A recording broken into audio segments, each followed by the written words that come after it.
арга хэмжээндээ урих, хуваанал дээр бусадтай хамтрах. Google хуваанлаа ашиглан хүмүүсийг арга хэмжээндээ хэрхэн урих, мөн хуваанлаа хэрхэн ажлынхантайгаа хуваалцах талаар үзье. Уулзалт товлоод хэдэн хүн урья. Google хуваанлаасаа үүсгэх гэж ороод уулзалтын тухай оролцогчдын мэдээсээ гэсэн зүйлсийг оруулъя. Уулзалт онлайнаар явагдах бол уулзалтын холбоосыг, танхимд явагдах бол байршлыг бичнэ.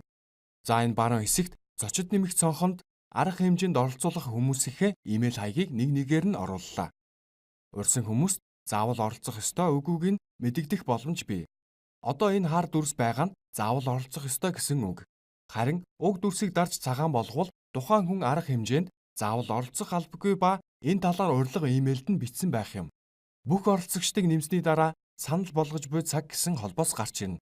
Google хуваанал нь уригдсан бүх хүний хуваналыг шинжилээд бүгд оролцож чадах сул цагийг санал болгодог болохоор энэ хүмүүс рүү имэйл шидэлцэж завтай эсхийг нь асуух шаардлагагүй болно. Google хуваанал нь аль нэг хүний хуваналын руу орж чадаагүй бол нэрийнх нь ард од тэмдэглэгээ харуулдаг. Энэ хүний сул цагийг олж мэдээгүй шүү гэсэн тохио. Уригдсан оролцогчдод арга хэмжээний мэдээллийг өөрчлөх, өөр хүн нэмж урих, бүх оролцогчдын жагсаалтыг харах эрхийг сонголтоор олгож болно. Тэгээд зүүн дээд болонд байгаа Save товч дарж хадгалахад уригдсан оролцогчдод имэйл илгээх үү гэж асууж байна. Имэйлээр урилга авсан хүмүүс оролцсон эсвэл үгүй гэсэн хариу товчийг дарж илгээснээр миний хуваанал дээр хэн оролцох, хэн үгүй нь автоматар шинжлэгдэх болно. Тухайн нэг арга хэмжээнд бусдыг урих талаар үзлээ. Одоо хуваанлаа бүхэлд нь бусдаа хуваалцаж үзье. Хуваанлынхаа нүр хуудаснаас баруун дээд болон дах 10-ны зургийг дарж тохируулга гэж орлоо. Толгой хэсгийн зэсүүдээс хуваанлууд гэж даръя. Миний үсгсэн, надтай хуваалцсан олон хуваанлыг гараад ирлээ. Өөрийнхөө хуваанлын ард байгаа хуваалцсан, тохируулгыг засварлах гэдгийг дарна.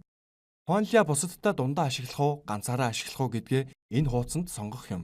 Олон нийтэд нээлттэй дэлгэх эсвэл зөвхөн ажлынхандаа харуулах хэсгээ тохирууллаа. Одоо ажлынхан маань миний арга хэмжээнүүдийн мэдээллийг дэлгэрэнгүй үзэх эсвэл зөвхөн завгүй юм уу сул байна гэж харах аль нэгийг нь сонгоно.